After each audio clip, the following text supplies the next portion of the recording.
Alors, je suis de retour, je suis désolée parce que le live a été coupé de l'autre côté. Je suis obligée de le reprendre ici.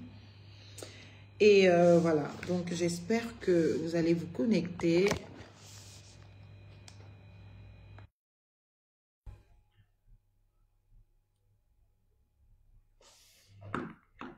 Et voilà. Reconnectez-vous, chers compatriotes. Je suis désolée, le live a été coupé dans l'autre page parce que le téléphone, malheureusement, est éteint. Donc, je me reconnecte avec ce compte et je vous demande de bien vouloir vous connecter, de bien vouloir partager le live.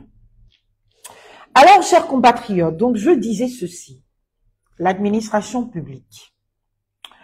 Au Gabon, on a une culture du silence, le silence du mal surtout. C'est-à-dire que nous n'avons pas l'habitude de dénoncer le mal parce que on a été éduqués à une solidarité absolue dans nos maisons, eh bien, à protéger le mal qui peut être de nature à constituer le déshonneur de la famille, de la maison. C'est ce qui fait que, au Gabon, eh bien, quand des faits sont révélés d'une gravité absolue, on ne va pas aller chercher à condamner les faits qui sont d'une gravité absolue que l'on découvre, qui sont absolument insoutenables. On va plutôt aller chercher qui a bien pu rendre public ces faits, qui donc est responsable de la divulgation des faits, qui a filmé, en lieu et place de s'estomaquer sur, eh bien, les faits en question, qui finalement traduisent de comportements qui sont absolument indignes, indigestes, inacceptables, surtout quand on se veut de consolidation d'une république, d'un état de droit. Et donc, cette culture du silence face au drame, face à la gravité, cette volonté absolue de vouloir régler les choses en off, discrédite tout lanceur d'alerte, discrédite toute personne qui se met en position de dénoncer un mal. Pire encore, si dans votre vie, vous avez été désigné auteur du même comportement, et là, vous devenez la personne absolument impossible de dénonciation. Je ne voudrais pas que cet état de fait continue. Je ne voudrais pas que le Gabon continue à s'enfoncer davantage. C'est pour cela, surtout, que je préfère prévenir. Parce que prévenir vaut toujours mieux que guérir. Je ne voudrais pas me retrouver à l'occasion de ma profession dans la défense des dossiers de mes clients en train de commettre des esclandres, en train d'être dans des situations d'esclandre dans des administrations publiques parce que constatant au fait d'un comportement absolument illégal, impossible d'acception dans ce genre d'environnement. C'est pour cela que je préfère, à vous, chers compatriotes, me prendre un peu de temps pour essayer de faire montre d'un peu de pédagogie sur ce qui devrait être, sur comment les choses devraient fonctionner. C'est vrai qu'au Gabon, tout le monde veut être fonctionnaire. C'est même un combat que tous nous faisons afin d'un jour être fonctionnaire. J'avoue que jusqu'à aujourd'hui, je n'en ai jamais eu ni l'envie ni l'ambition. Je ne l'ai jamais tenté. J'ai jamais rêvé d'être fonctionnaire et je n'ai jamais souhaité être fonctionnaire et je n'ai jamais eu l'ambition de participer même à un concours pour devenir fonctionnaire. Non pas parce que je n'aime pas mon pays, il y a plusieurs manières de servir son pays. Mais je suis consciente du sacrifice que c'est, du sacerdoce que c'est d'être fonctionnaire. Malheureusement, dans notre pays, on a éduqué les gens à la facilité. Et c'est pour cela que les gens, quand ils décident de devenir agents publics, ne regardent que le côté, eh bien, de la facilité, c'est celui de la garantie de l'emploi. Je veux être fonctionnaire comme cela, je ne chercherai plus de travail un jour. Je veux être fonctionnaire parce que j'aurai la garantie de l'emploi et puis je sais qu'on ne pourra pas me licencier du jour au lendemain. Je veux être fonctionnaire, comme ça je croise mes deux pieds sur, bien évidemment, une chaise de bureau et je suis sûre que jusqu'à ce que la mort vienne me trouver, je ne pourrai jamais avoir à aller chercher du boulot à gauche et à droite. Je veux être fonctionnaire parce que, eh bien, je n'aurai pas à me battre pour être percutant, pour être performant, pour être compétent, parce que je risque de perdre mon poste de travail, comme cela se fait au privé. Et donc, tout le monde court à la fonction publique, et je trouve que, tant en conscience, bien évidemment, du sacerdoce que c'est de servir la République, du sacerdoce que c'est, du sacrifice même que c'est, parce que dans tous les États du monde entier, les fonctionnaires, bien évidemment, ne sont pas les mieux payés. Les fonctionnaires ne sont pas les mieux entretenus. La seule chose qu'ils ont essentiellement en garantie, c'est cette garantie de l'emploi, c'est-à-dire que eux ne se retrouveront pas dans cette quête d'emploi demain, ne se retrouveront pas, bien évidemment, au chômage, parce que, bien évidemment, il y a le principe de carrière, et donc ce principe de carrière doit leur permettre, bien évidemment, de pouvoir accéder à un certain nombre de choses, etc., etc. Et ils ont la garantie donc de l'emploi, et ils ne peuvent aller que dans le sens de l'amélioration au travers du respect, si tant est que on le respecte, du principe de carrière qui va permettre l'évolution, qui va permettre une mobilité. Ce ne sont que ces questions-là que le fonctionnaire se pose. Où est-ce que, bien évidemment, ma mobilité m'amènerait? Comment est-ce que je me retrouverai? À quel poste de travail je vais être affecté demain? Quelle est mon évolution? Est-ce que j'ai acquis de nouvelles compétences? Est-ce que ces compétences me permettent d'upgrade, d'évoluer dans le sens de ma considération en tant que cadre ou pas? Du premier statut par lequel je suis rentré à la fonction publique à mon niveau actuel, est-ce que ça évolue? Alors qu'au privé, ce n'est pas forcément le genre de questions que l'on se pose. On est d'abord dans la quête éternelle de pouvoir se maintenir à un poste que l'on a eu la chance et l'opportunité d'avoir, parce que ce n'est pas garanti. C'est vrai, il y a le contrat, et le contrat, il est souvent très précaire, et ce contrat peut être un contrat à durée indéterminée, pour certains, ce qui peut traduire d'une magnifique situation qui garantisse un certain nombre de choses, pour certains qui veulent avoir accès à des crédits bancaires, etc., etc., c'est une base solide. Mais bien que le contrat soit à durée indéterminée, il peut être on peut lui mettre fin, eh bien, à n'importe quel moment, soit à l'initiative de l'employeur pour des raisons qui sont diverses et variées et qui sont recevables juridiquement, soit par même, bien évidemment, la volonté même du salarié qui se retrouve en train de s'user dans ce poste de travail qui ne l'avantage pas, qui ne le favorise pas, qui ne le fait pas grandir, qui ne le fait pas obtenir de nouvelles compétences et qui, naturellement, n'arrange pas sa situation parfois familiale, parce qu'on a un nouveau-né qui est venu dans la famille, parce que on est aujourd'hui marié, parce que on a des enfants qui vont à l'école, et bien les revenus que l'on a du fait du contrat que l'on a depuis ne satisfont plus justement, eh bien, notre train de vie. Il faut donc, à un moment donné, revoir son salaire. Et si l'employeur n'est pas en capacité ou ne veut pas y accéder, vous êtes obligé de partir.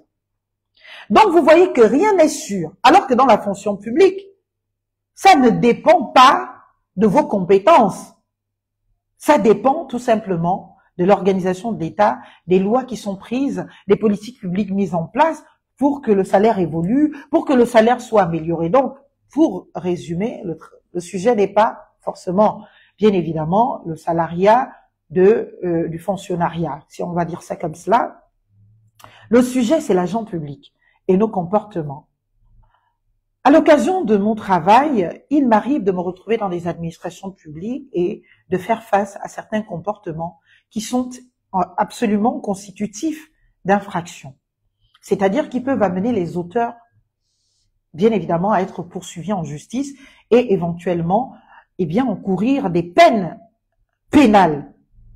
Donc, je prends sur moi souvent, mais nous sommes humains, il peut arriver un jour où je me dis, mais franchement, j'ai pas envie de prendre les problèmes de quelqu'un sur ma tête et j'ai envie surtout que la personne comprenne que, eh bien, être assis là, à ce poste, dans ce bureau, c'est certes un privilège, mais c'est surtout une lourde responsabilité. C'est surtout un acte d'amour, parce que je pense que quand on décide de devenir fonctionnaire dans son pays, c'est un acte de profond amour pour son pays. Parce que on décide de servir la patrie, on décide de servir l'intérêt général. On ne sert pas les intérêts particuliers. Moi, à mon cabinet, je sers les intérêts particuliers. Même quand c'est l'État qui me sollicite, même quand c'est l'État qui est client, je ne sers pas au travers de ce contrat que je peux avoir avec l'État des intérêts l'intérêt général, je sers des intérêts particuliers de l'administration qui m'a saisi, de la personnalité politique qui m'a saisi, de la personnalité administrative qui m'a saisi. Ce sont ces intérêts que je sers. Donc, nous qui sommes, bien évidemment, auxiliaires de justice, nous servons d'abord des intérêts particuliers, des intérêts privés, alors que les agents publics servent l'intérêt général. Donc, ils nous servent nous. Ils se battent pour nous, ils se battent pour trouver des solutions à nos préoccupations, ils doivent tout faire pour améliorer nos conditions de vie, ils doivent tout faire pour améliorer notre vie au quotidien, ils doivent tout faire pour ne jamais laisser qui que ce soit sur le carreau, pour ne jamais laisser qui que ce soit lésé et pour amener chacun à accéder à la dignité humaine. C'est pour cela que la fonction publique, ce n'est pas la cour du roi Péto. C'est pour cela que la fonction publique nécessite, pour des agents qui décident d'y accéder, bien évidemment, de passer par un certain nombre de filtres. En réalité, le recrutement par excellence dans la fonction publique, c'est celui par concours. Parce que le concours est déjà le moyen par excellence de filtrage naturellement objectif de tous ces citoyens qui ont l'amour de servir la patrie. Il ne suffit donc pas d'avoir la volonté de servir son pays, il ne suffit donc pas d'avoir la volonté de servir la patrie, encore faut-il avoir, bien évidemment, l'amour, les compétences aussi de le faire. Comprendre la lourde responsabilité qui va devoir peser sur des personnes qui demain accompliront, eh bien, ces fonctions-là. C'est pour cela que je vous parlais dans mon autre page de l'enquête de moralité. Tout agent public doit subir une enquête de moralité, notamment pour des postes à responsabilité qui sont à la discrétion du chef de l'État. Le chef de l'État ne peut pas se permettre de nommer un individu dont les services d'État en matière de vérification, de contrôle de la moralité des individus qui viennent concourir, eh bien, à l'expression du satisfecit, eh bien, de l'intérêt général, eh bien, C'est pour cela qu'il y a des enquêtes de moralité. Moi, je suis passée par une enquête de moralité du point de vue de ma profession. C'est une obligation d'État. C'est comme pour ceux qui doivent devenir ministres, ils sont obligés de passer par cela. Et on se sert de ce document toute la vie. Donc, c'est un examen, ce n'est pas un jeu. C'est tout aussi stressant que vous passez le bac. Et d'ailleurs, quand vous êtes déjà dans le processus, vous recevez une information de ce que les services du CEDOC, compétents en la matière, ont bien reçu votre dossier, votre candidature. Eh bien, à partir de là, ces services vont faire leur job d'enquête. Ils vont aller fouiner dans votre vie. Notre empreinte, c'est là où j'ai su qu'il y avait une empreinte numérique pour chacun de nous. Tous nos passages sur Internet sont cryptés, enregistrés, stockés quelque part. Et on peut y accéder. Et donc, les services du CEDOC, parfois qu'on néglige, on se dit non, ils travaillent pas. Quand ils veulent travailler, ils travaillent. Ils travaillent pas souvent peut-être, mais quand ils veulent travailler, ils travaillent. Ils vont fouiner votre vie. Ils vont aller trouver la moindre information où elle se trouve. Ils quittent les réseaux sociaux. Ils rentrent dans vos familles, dans vos amitiés. Ils rentrent dans vos villages. Ils veulent tout savoir de vous. Qui vous êtes, d'où vous venez, qui êtes-vous finalement? Quelles sont vos valeurs? Qu'est-ce que vous défendez? Qu'est-ce que vous êtes en capacité de faire? Au-delà de vos compétences, qu'est-ce que vous ne ferez pas? Quelles sont les limites que vous ne pourrez pas franchir? Quelles ne sont pas ces limites? Donc, vous devez absolument, on doit avoir votre squelette pour savoir à qui on a affaire. Et ce n'est qu'après cela, quand ils ont fini leur travail d'enquête, quand ils ont fait leur rapport, ce n'est que là qu'on vous convoque. Et quand on vous convoque, on va vous poser parfois des questions qui sont très banales. Vous vous dites que bof, je peux mentir, ne mentez pas. Parce que si vous mentez, ils ont déjà votre squelette, ils savent que vous mentez et ils ont devant eux la vérité de l'information qu'on vous demande.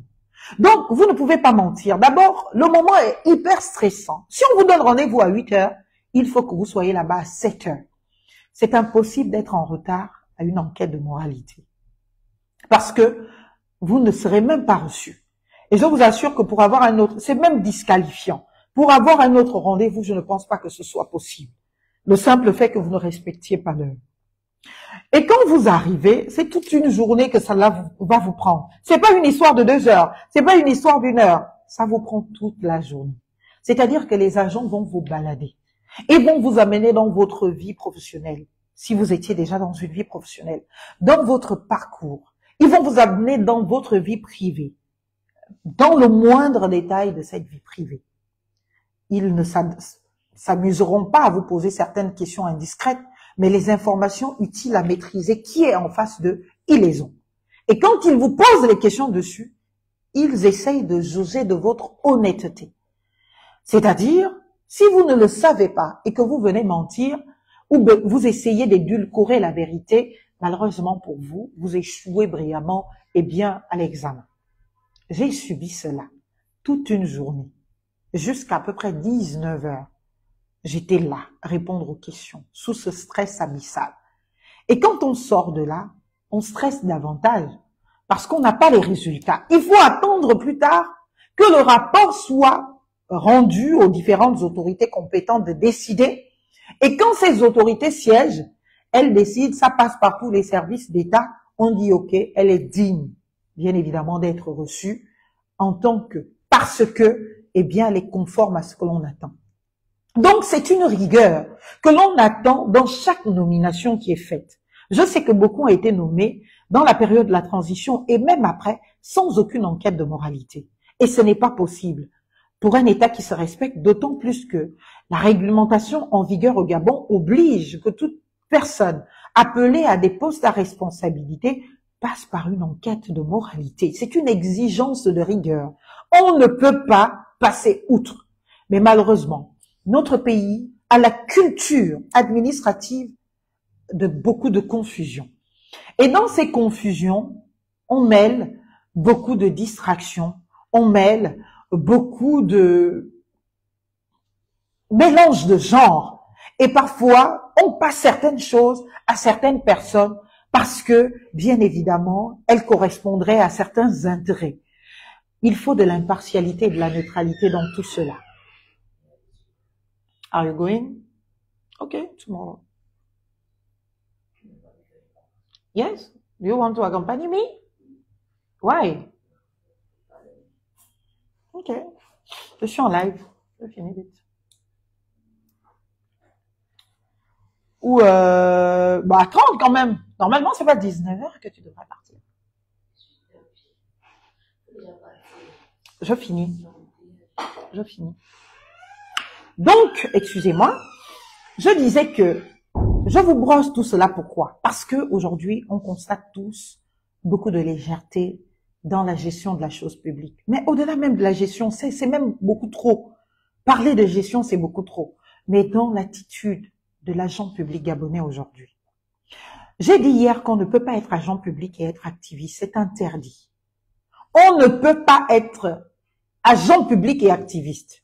On ne peut pas être agent public et venir prendre son téléphone comme je le fais là, venir commenter l'actualité. C'est pas possible. On ne peut pas être agent public et venir prendre position sur une situation qui questionne l'opinion publique. C'est interdit. On ne peut pas être agent public et venir prendre position pour un individu, soit-il président. On ne peut pas. C'est interdit. Ce n'est pas moi qui le prévois. Ce sont déjà les grands principes de la fonction publique qui le prévoient.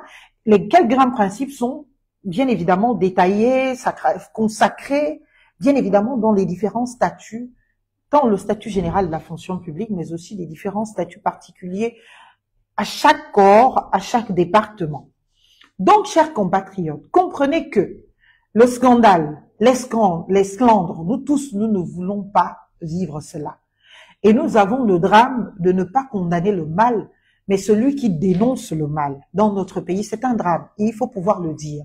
Et il faut que nous en sortions. On ne peut pas exposer un mal avant même qu'on ne se soit permis de nous choquer de ce mal, que déjà on condamne celui qui a rendu possible la connaissance du mal. C'est une mauvaise pratique, c'est une mauvaise culture qui n'encourage pas ceux déjà qui prennent le risque d'être de véritables lanceurs d'alerte, Ceux déjà qui prennent le risque de dénoncer certains comportements et certaines habitudes dans nos administrations. Je vais vous dire en réalité. Le Gabon s'est constitué en un petit État parfois très gendarme. Quand vous allez dans certaines administrations, moi je vous avais dit que j'étais à la Cour constitutionnelle à l'occasion du recours, bien évidemment, du fait du rejet de ma candidature à l'élection présidentielle du 12 avril dernier. Et j'y avais été brusquée, brutalisée, quasiment agressée, notamment au travers de mon photographe. Et tout cela doit passer comme si ça n'a jamais existé parce que on vous arrache ce qui pouvait même constituer le début et le commencement d'une preuve. Alors que ce n'est pas possible.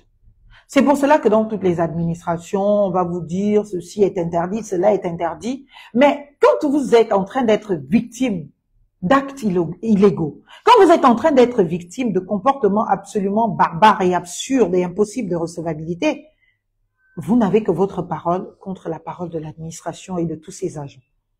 Et c'est une situation assez dommageable. C'est pour cela que je pense qu'aujourd'hui, l'agent public gabonais doit connaître son statut, doit avoir le statut de la fonction publique comme la Bible de chevet sur son lit. Et pour des choses que vous ne comprenez pas, demandez des explications, on le fera pour vous. Je fais des formations et j'espère que de plus en plus, ça a commencé, des administrations de notre pays, des responsables d'administration vont avoir recours à de la formation pour leurs équipes. D'abord, c'est une obligation, l'obligation de former les agents publics. Chaque année, les agents publics doivent être formés. Et chaque année, il doit avoir un budget pour cela.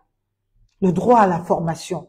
Parce que l'agent public, je vous ai dit, pour obéir à l'obligation de carrière, au principe de carrière, doit pouvoir être en capacité d'adaptabilité et surtout de répondre, bien évidemment, aux conditions de vie actuelles et de voir évoluer son poste de travail et d'être en capacité, bien évidemment, d'adapter ce poste de travail aux réalités de vie actuelles. Mais pour cela, il faut donc former pour augmenter en compétences, pour s'affirmer dans les compétences, pour en savoir un peu plus, pour réaffirmer au travers, bien évidemment, des remises en niveau, ces compétences pour être utiles et efficaces. Parce que l'administration publique a pour responsabilité, eh bien, l'efficacité dans le traitement de l'information et dans le solutionnisme qu'ils mettent en place pour satisfaire aux préoccupations des citoyens que nous sommes tous. Donc, chers compatriotes, eh bien, cette fonction publique-là, malheureusement, n'est pas connue. Les agents publics ne connaissent pas les règles. Je vais vous faire lecture de quelques dispositions et je vais vous laisser, on aura peut-être le temps de revenir dessus avec beaucoup plus d'explications, eh bien, des obligations de l'agent public. C'est le statut général de la fonction publique du Gabon. Alors, article 42. Qui est agent public? Toute personne qui travaille pour une mission de service public. Toute personne qui travaille dans un service public.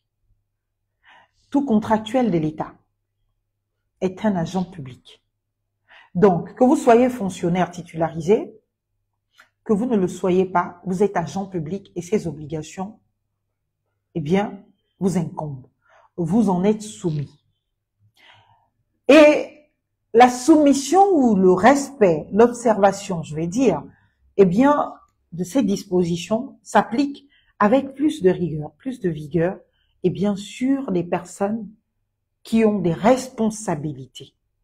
Donc plus on a des responsabilités, mieux nous observons l'effectivité du respect des obligations de ces agents publics. Parce que quand on est aux responsabilités, on a la lourde responsabilité, excusez-moi la répétition, d'incarner la puissance publique. Et donc, dans cette incarnation de la puissance publique, on doit pouvoir incarner, au-delà de l'autorité, incarner la confiance, incarner la crédibilité. Et donc, éviter d'être une personne sujette à clivage, une personne sujette à partisanerie, une personne qui donc va se retrouver, eh bien, sur le feu des projecteurs parce que en train d'être accusé ou défendre un individu, fût-il président de la République. Chers compatriotes, article 42 de ce statut, l'agent public est tenu. Écoutez bien.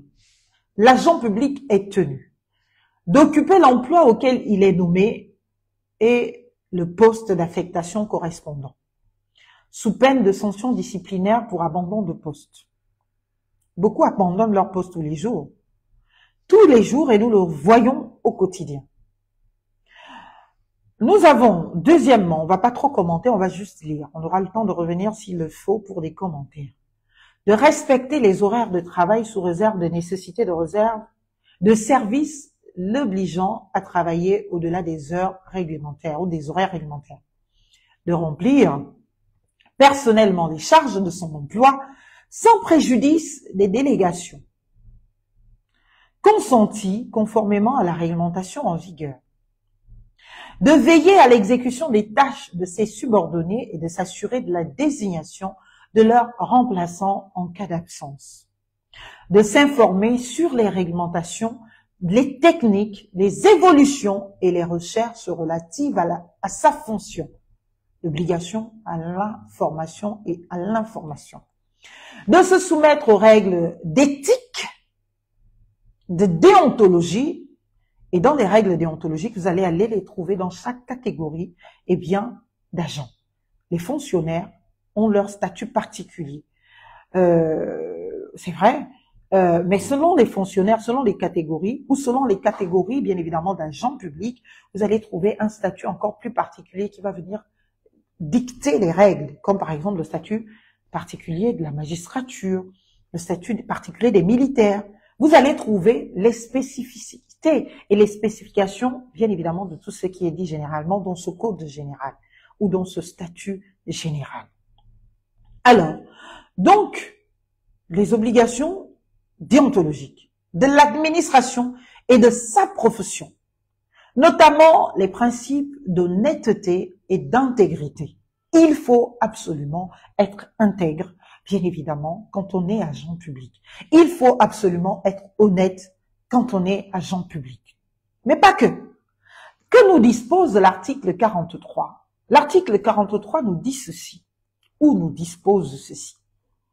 Dans l'exercice de ses fonctions, l'agent public est également soumis à l'obligation de loyauté, l'obligation d'obéissance aux ordres hiérarchiques, qu'il s'agisse des prescriptions générales ou des ordres individuels écrits, sauf s'ils sont contraires à la loi, à l'éthique ou à la déontologie.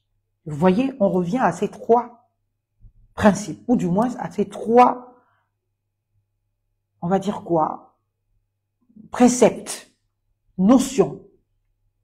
Donc, l'obéissance hiérarchique ne peut pas être une obéissance illégale. Exemple, le président de la République, même s'il n'est pas votre supérieur hiérarchique, ou prenons l'exemple d'un directeur général qui se permet les faits d'activisme, son ministre de tutelle, lui dit, écoute, on est en train d'attaquer le président à Paris, je te paye un billet d'avion, va, toi le directeur général d'une administration publique, va défendre le président là-bas, et puis tu prends tes clics et tes claques, tu quittes le poste. Pourtant, tu as l'obligation d'occuper le poste H24 à tout moment, sauf aménagement du travail conformément aux besoins et aux nécessités du travail. Et puis, ton supérieur hiérarchique, parce qu'il est ministre, parce qu'il veut préserver son poste, parce qu'il ne veut pas qu'on égratigne un tout petit peu le président de la République, va t'envoyer en mission commando pour aller faire de l'activisme qui n'a rien à voir avec ton poste de travail, qui n'a rien à voir avec ta fiche de poste, pour que tu défends le président de la République là-bas. La première question à te poser, c'est est-ce que ça fait partie de mon travail? Est-ce que c'est écrit dans ma fiche de poste? Est-ce que la loi le permet? Est-ce que la loi permet comme cela que des ministres désignent des agents publics pour aller défendre le président? Est-ce qu'il existe dans notre pays des institutions en charge de répondre au nom du président si tant est que besoin se fait sentir? Est-ce qu'il existe dans notre pays des institutions et des organes qui sont en capacité de répondre, de protéger le président de la République si tant est qu'il y a besoin de le protéger, etc., etc. Vous vous posez toutes ces questions. Si naturellement tout cela existe, alors l'ordre qu'on vous donne d'aller défendre le président, en commando à Paris n'est pas légal. Et donc, si c'est illégal, même si cela vient de votre supérieur hiérarchique, vous n'êtes pas tenu de le respecter. Je ne dirais même pas vous n'êtes pas tenu, vous devez absolument vous y opposer. Vous devez absolument refuser de respecter ce temps. Donc, on vous dit, bah écoute, je vous prends un billet d'avion, allez-y en France, allez-y faire le tapage au Trocadéro pour montrer que vous défendez le président de la République, vous quittez vos postes de travail en tant qu'agent public, eh bien vous dites, Madame le ministre ou Monsieur le ministre, Monsieur le président, si tant est que c'est le président de la République qui vous envoie le faire, Monsieur le président, avec tout le respect que je vous dois, ceci ne concerne pas mon poste de travail et n'est pas dans mes responsabilités. Et je ne peux malheureusement pas, au titre des obligations qui m'incombent de neutralité, d'impartialité, surtout de réserve, me retrouver dans des situations de partisanerie et d'expression de mes opinions naturellement philosophiques, politiques et peut-être même religieuses sur la place publique, que ce soit par écrit, par vidéo ou par tout autre comportement ou attroupement, et bien que ce soit. Parce que, excusez-moi, Monsieur le Président, c'est interdit par la loi gabonaise. Et c'est le statut qui le prévoit. Le statut que j'occupe aujourd'hui, il est encadré. Je ne peux donc pas, Monsieur le Président, avec tout le respect que je vous dois, faire ce que vous me demandez. Par contre, on peut trouver d'autres personnes qui peuvent être en capacité d'y accéder, mais pas moi, tant que je suis agent public, sauf si vous me démettez de mes fonctions, sauf si je démissionne, sauf si je pars de là. Mais en tant qu'agent public, en ayant la responsabilité publique d'agent ou de responsable d'administration, je ne peux pas faire ce genre de choses parce que c'est interdit. Donc, l'obéissance hiérarchique doit être conforme à la fiche de poste, si tant est qu'on en a. En tout cas, je fais des formations sur la définition même des fiches de poste, sur l'évaluation professionnelle des agents publics et des politiques publiques, leur création, leur évaluation, etc., etc. À partir de cet instant, vous devez vous dire, eh bien, tiens, ce qu'on m'envoie faire ne fait pas partie de mon travail, je n'en ai pas la compétence, c'est illégal, alors, niet, je ne m'y applique pas. Et comme on est au Gabon, les usages nous commandent d'avoir beaucoup de manières. En tout cas, moi, je m'y oblige à l'occasion de l'exercice de ma profession. Je m'oblige à ces, vous voyez un peu, Monsieur le Président, Monsieur le Ministre, Monsieur le Directeur, avec tout le respect que je vous dois, je voudrais vous faire constater que ce que vous me demandez est malheureusement, bien évidemment, impossible de matérialisation et surtout par moi. Parce que, voyez-vous, les dispositions tant prévoient. Vous le faites avec la manière. En tout cas, moi, mes affaires fonctionnent. Même avec l'administration, ça fonctionne. Je gagne mes histoires. Je résous les problèmes de mes clients, même avec l'administration gabonaise. Seulement, la Marlène des réseaux sociaux ne peut pas être la Marlène professionnelle. Parce que là, c'est ton habit et ton manteau de professionnel qui est là. Donc, tu dois parler aux gens avec tout le respect dû à leur responsabilité, avec tout le respect dû à leur fonction, avec tout le respect et les usages, bien évidemment, de notre culture administrative qui se mêle un peu de notre culture à la maison. Il faut s'adresser aux gens de telle manière. Bien évidemment, il faut s'y résoudre. Si vous avez envie que les problèmes de vos clients ou de vos contractuels soient résolus, vous êtes bien obligé de vous y soumettre, mais en faisant montre de beaucoup de pédagogie. Donc, chers compatriotes, voyez-vous, même si c'est ton ministre, même si c'est le président de la République, tant que, bien évidemment, ces ordres sont illégaux, vous ne vous en tenez pas. Vous ne les respectez pas et vous ne les appliquez pas du tout. C'est tout ce que je peux vous dire. Il faut toujours vous poser la question, est-ce que cela fait partie de mon travail? Est-ce que cela, même si ça ne fait pas partie de mon travail, est-ce que c'est légal? Est-ce que, bien évidemment, cela me protège? Et dans le cas de figure que je vous présente, parce que c'est l'actualité, non. L'agent public ne peut pas se retrouver au Trocadéro en train de faire des manifestations de soutien à X ou YZ, en train de déclarer son amour à un président de la République en exacerbant son amour ou son soutien. Vous pouvez faire cela avant d'être agent public. Dès lors que vous êtes appelé aux responsabilités, vous ne pouvez plus faire du militantisme dithyrambique pour dire « Oh oui, Monsieur le Président, c'est le meilleur au monde. » Non, c'est fini. Vous devenez un homme neutre ou une femme neutre. Vous servez l'intérêt supérieur de la nation. Vous servez le citoyen lambda. Vous servez le peuple. Vous servez la population. Et vous devez recevoir, vous êtes aux ordres des besoins de cette population. Vous êtes aux ordres des difficultés de cette population. Vous êtes aux ordres, bien évidemment, des préoccupations de vos concitoyens, non plus d'un individu. Et si des conflits venaient à naître entre individus, vous ne pouvez pas prendre parti parce que, à votre niveau, dans votre petite responsabilité, vous devez représenter tout cela et vous devez les recevoir et les traiter avec la même considération. Même si vous détestez, parce que c'est le sujet, M. Ali Bongo, ancien président du Gabon, et que vous adorez tellement M. Oligui Nguema, s'il est advenu des difficultés, des problèmes, des litiges, des conflits entre les deux, et que cela venait nous trouver dans la place publique, vous, agents publics, vous ne pouvez pas vous prononcer en faveur de l'un ou de l'autre, ne serait-ce qu'au titre de votre statut. Et vous ne pouvez pas, en tant qu'agent public, dire que bon, j'enlève mon costume d'agent public pour aller faire un live, et après le live ou le lendemain, je redeviens agent public. Vous êtes agent public dès l'instant de votre nomination jusqu'à l'instant de votre, bien évidemment, démission ou votre démission. Jusqu'à votre démission. Donc, vous ne pouvez pas être, par exemple, de 7h à 15h, vous dites non, vous faites parfaitement votre job, mais l'après-midi, vous jouissez de votre temps. Non.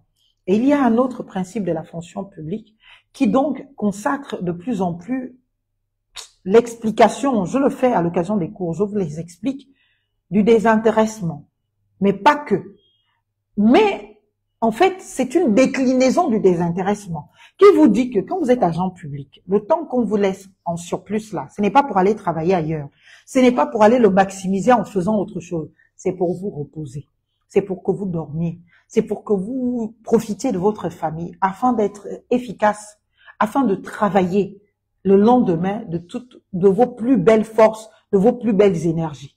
Parce que si on a fixé que le fonctionnaire gabonais ou l'agent public gabonais doit travailler de 7h à 15h, c'est qu'on a compris que de 15h, 1 minute, eh bien, à 6h le lendemain, l'agent public gabonais a besoin de rentrer chez lui, de trouver sa famille, de profiter de ses enfants, de veiller sur ses enfants, de veiller à l'éducation de leurs enfants, de veiller sur sa femme, de l'entretenir, de s'en occuper et de dormir. C'est important de dormir. Si on veut une administration performante, il faut que les agents publics dorment. Il faut que les agents publics se reposent. Il faut que les agents publics utilisent leur temps de repos, non pas pour aller faire un autre travail, aller ouvrir son bar, aller faire son taxi. Non, c'est interdit, normalement. Même si, humainement, sociologiquement, je comprends que tellement nous ne nous posons pas de bonnes questions dans notre pays, nous ne nous posons pas les problèmes du panier de la ménagère, du pouvoir d'achat des Gabonais, de leur capacité, bien évidemment, à assumer les charges avec le petit salaire de certains de nos compatriotes qui sont agents publics, qui, s'ils ne se résumaient qu'à ce salaire d'agent public, peuvent se retrouver en totale impossibilité de dignité humaine. C'est pour cela qu'ils sont parfois certains obligés d'avoir un deuxième petit boulot, sauf que c'est la même personne, c'est le même individu. Donc, dès qu'on s'est investi à 100 à l'heure dans son travail, dès qu'on s'est investi, excusez-moi, à 1000 à l'heure dans son travail, il se passe quoi à la suite? Il se passe quoi? Il se passe que le lendemain, on est fatigué.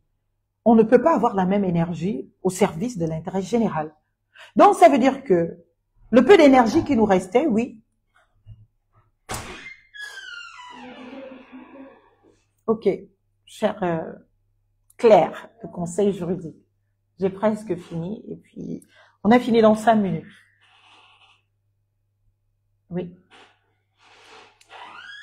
Et donc, à partir de là, eh bien, on va aller chercher le petit boulot, sauf qu'on ne devrait pas. C'est interdit aussi. Donc, pour que l'on s'occupe de notre administration qui dysfonctionne avec des agents qui ne respectent pas les règles, il faut être au fait de la réalité de cette administration.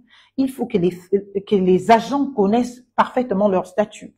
Et il faudrait que, de la connaissance de ce statut, on éclate au grand jour les vraies difficultés pour amener les pouvoirs publics à mettre en place des politiques publiques qui vont venir résoudre les problèmes et non pas laisser l'agent public se débrouiller au quartier comme il peut pour essayer d'aller compléter ses fins du mois. Voilà donc, bien évidemment, ce que je voulais dire, que l'obligation d'obéir à la hiérarchie, l'obéissance à la hiérarchie doit être conforme. C'est pas parce que c'est mon supérieur hiérarchique que je peux me lever, moi, agent public, aller violer tout un statut de la fonction publique. Va crier au Trocadéro pour dire que tu soutiens le président. Tu quittes ton administration. Tu vas en France pour le faire, c'est interdit par la loi. Et on peut même engager au-delà des poursuites disciplinaires, des poursuites judiciaires contre l'agent qui se comporte comme cela. Et s'il est établi qu'il a reçu un ordre de le faire, eh bien, la personne ayant donné cet ordre aussi est poursuivable. Donc, voilà un peu l'information que je voulais vous apporter et de continuer un peu la lecture pour finir en disant que, eh bien, l'obligation d'obéissance doit être légale, conforme, bien évidemment, à la fiche de poste, conforme à la législation en vigueur dans votre environnement et dans notre pays. Alors, donc, il faut donc que les ordres qu'on vous donne, que l'on vous donne, soient conformes. Sauf s'ils sont contraires à la loi, à l'éthique et à la déontologie. Et il y a des codes pour aller regarder ce que dit l'éthique. Il y a les codes pour aller regarder ce que dit la déontologie. Et moi, je le sais. Sauf que je ne ferai pas, à l'occasion de ce live, l'exposé dessus. On n'aura pas le temps. Je le fais à l'occasion de mes formations. Alors, l'obligation de neutralité, c'est d'ailleurs ce qui sous-tend ce live. L'obligation de neutralité et d'impartialité en se gardant, notamment de manifester ses opinions politiques, religieuses et philosophiques. Les agents publics ne doivent pas manifester. On n'a pas dit qu'ils ne doivent pas avoir. Chacun est libre d'avoir des opinions politiques, philosophiques et religieuses. Mais dès lors qu'on devient agent public, on n'a plus le droit de les manifester. Si vous voulez, de les extérioriser avec excessivité. D'être là à brandir, oui, moi je soutiens tel ou je ne soutiens pas tel. Ou d'aller agresser d'autres acteurs au titre d'un combat politique parce qu'on ne les soutient pas. Dès lors qu'on est agent public, chers compatriotes, on ne peut plus faire ce jeu. Soit vous restez purement dans une activité politique, c'est-à-dire, eh bien, vous êtes dans votre parti politique, vous militez dans votre parti politique, vous vous permettez les expressions politiques, vous n'occupez aucun poste dans une administration publique, vous prenez des positions politiques, soit vous êtes activiste, vous ne faites que cela, ou encore vous êtes agent public. Le mélange de genres n'est pas possible, c'est même interdit par la loi. Right? Le mélange de genres n'est pas possible et c'est même interdit par la loi. Donc, ce qu'il vous faut, c'est de vous dire, la vie est un choix. J'ai envie de défendre le président de la République à tout prix. Je ne peux donc pas, bien évidemment, empêcher un autre Gabonais qui, lui, veut se consacrer uniquement et entièrement, eh bien,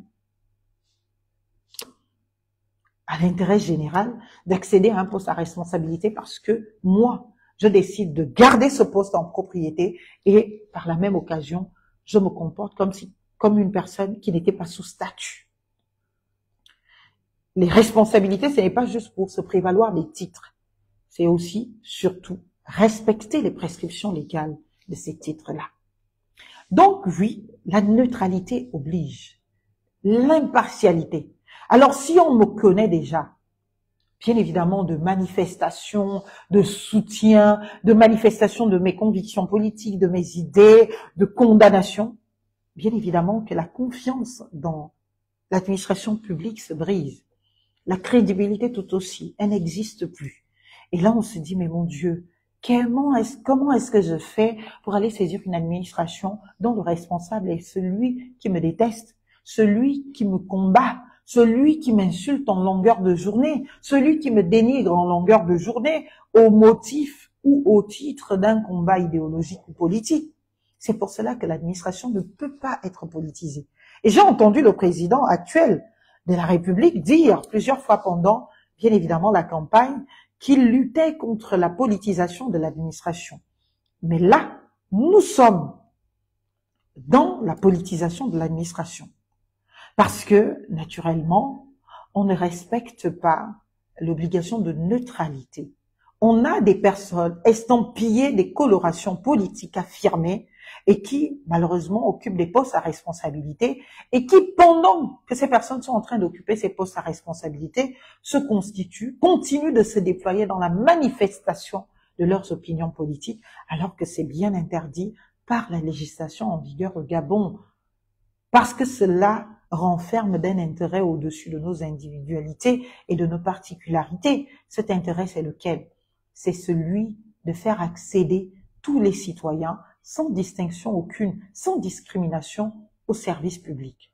Chaque citoyen est usager du service public et il ne doit donc pas y avoir de crise de confiance dans la saisine de l'administration publique, dans l'interpellation de l'administration publique, au motif de ce que, bien évidemment, il y aurait des frictions politiques, idéologiques ou religieuses entre, eh bien, les responsables administratifs désignés ou concernés et les citoyens qui se retrouvent en nécessité de saisine de ces différentes administrations parce que des frictions politiques existent, des antagonismes politiques existent, ou même religieuses et parfois très philosophiques. C'est pour cela que l'agent public doit être neutre, et d'autant plus quand on est responsable. On ne peut donc pas se fondre dans des particularités qui révéleraient des partisaneries et qui donc empêcheraient eh bien, cette neutralité que l'on attend de l'administration publique partant de ces agents publics. Donc voilà ce que je voulais vous dire. C'est écrit, donc c'est l'article 43 pour ceux qui veulent aller vérifier l'information pour être certain que ce que je vous partage, eh bien, n'est pas une invention qui soit de nature à vouloir tout simplement attaquer ou discréditer X ou Y. J'en ai le besoin viscéral que la République soit dans notre pays. Parce que c'est quand la République essaie de fonctionner et que nous essayons de respecter les règles que naturellement je peux faire mon travail, que je peux manger, que je peux vivre. Et je tiens à manger, je tiens à vivre, je tiens à m'occuper de ma famille. Et pour que cela soit, il faut que la République soit. Mais si on devient un état d'absolu non-droit où c'est un fourre-tout et un mélange et des confusions à tout genre, à tout va, je ne peux pas prospérer dans ma profession. Et le citoyen lambda gabonais ne pourra jamais accéder à la dignité humaine que je pense doit conduire chaque action publique, chaque politique publique et tous les acteurs qui décident bien évidemment d'embrasser ce chemin digne et noble de servir la patrie au travers bien évidemment de l'acceptation à prendre des postes à responsabilité qui voudraient bien évidemment qu'ils soient de contribution effective et concrète dans le bien-être de nos compatriotes. Voilà. Donc, l'obligation de réserve. Et l'obligation de réserve rejoint aussi l'obligation de neutralité. C'est quoi la réserve? L'obligation de réserve, en se gardant notamment de donner à l'expression de ses opinions une forme excessive ou insultante à l'égard des collègues. Vous voyez que même entre collègues, à l'égard des collègues, des chefs hiérarchiques ou des pouvoirs publics. Est-ce que vous voyez? Donc, la neutralité, c'est pour tout le monde. Mais même dans ton travail, tu ne peux pas te permettre des discriminations. Quand Marlène, Fabienne et Sola viennent se pointer demain, faut pas commencer à me regarder comme elle et moi, on était opposants hier. Elle s'est opposée. Non, il faut faire ton job, Coco. Personne ne vous a mis la corde au cou pour devenir agent public, pour devenir responsable administratif. Vous avez décidé de le faire. Vous en avez pris l'engagement. Vous avez prêté serment. Alors, il faut que le serment continue jusqu'au bout. Il faut donc que, naturellement, vous respectiez votre serment. Et il ne doit pas y avoir d'antipathie, d'animosité, de friction dans une éventuelle visite d'un opposant dans une administration publique, bien évidemment dans laquelle on retrouve eh bien, un agent ou un responsable administratif qui hier était au premier rang de l'opposition ou au premier rang du combat idéologique et politique et philosophique. C'est pour cela d'ailleurs que dans d'autres pays, soit on fait de la politique, soit on fait de l'administration. On ne fait pas les deux. Et dès lors qu'on est déjà nommé, on ne revient pas porter les brassards d'un individu politique, sauf si on décide de faire de la politique. Et dans ce cas, on est considéré uniquement comme un acteur politique et l'administration doit être gérée, notamment au travers de ses directions générales, non pas par les récompenses politiques, mais par des cadres de la République qui sont apolitiques. Malheureusement, au Gabon, on a eu cette culture de tout politiser. On peut encore avoir dans un pays des personnes qui n'ont pas de coloration politique, qui ne se sont pas exacerbées, eh bien, dans des responsabilités politiques. Le poste de ministre, c'est un poste politique. Lui, on peut y mettre un acteur politique qui lui aussi respectera une déontologie relative, bien évidemment, à son statut de ministre.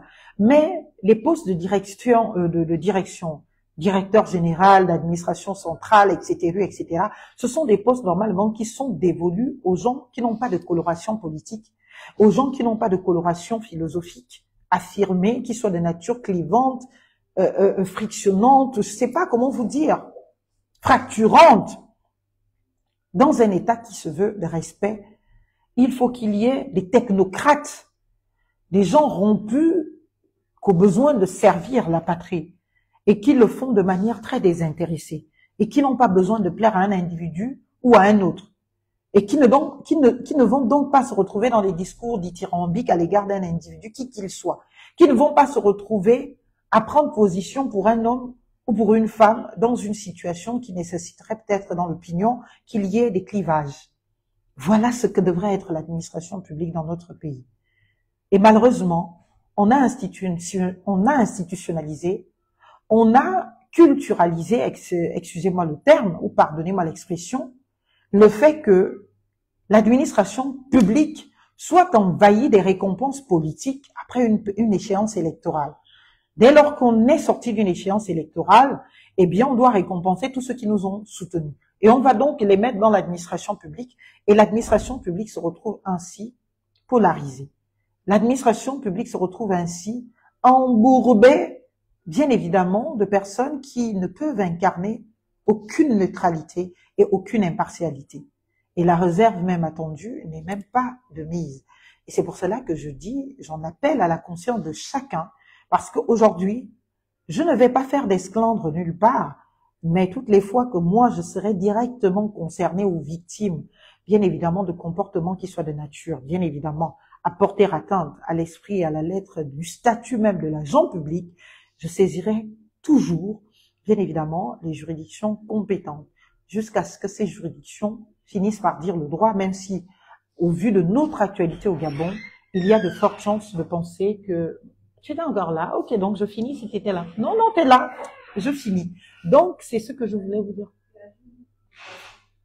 C'est pour cela que je voulais vous dire au revoir. Merci beaucoup. Donc, l'obligation de neutralité, l'impartialité, l'obligation de neutralité, l'impartialité, la réserve. Je m'arrête là aujourd'hui, mais sinon, il y a plein d'autres obligations. Prenez, pour ceux qui sont amoureux de l'information, prenez votre ordinateur, votre téléphone, tapez sur Internet les obligations du fonctionnaire ou de l'agent public. Vous allez tomber sur les codes, les statuts, vous allez tomber sur des éléments de fond qui vous permettront bien évidemment d'asseoir votre information. Je vous remercie, je vous souhaite de vous porter très agréablement bien et je vous dis à très bientôt. Bye bye, bonne soirée, au revoir. Ciao.